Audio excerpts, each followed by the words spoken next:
Ito na siya. So, spicy muna to.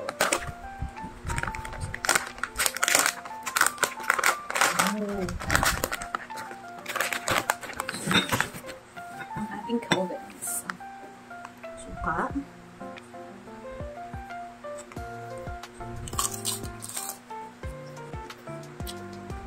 Ang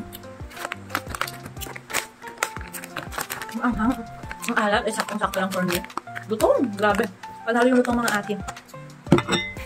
Pagod si Charon, ito sa yellow basket. Gusto nyo rin ito. Ano pa yung pang ulam? Actually, may nakaabang akong kanin. Or abang yung kanin. Abang dumudulas-dulas yung cellphone ko. So, check out guys dito sa yellow basket. And then, somewhere dyan, may yellow basket dyan. Check out nyo na dyan.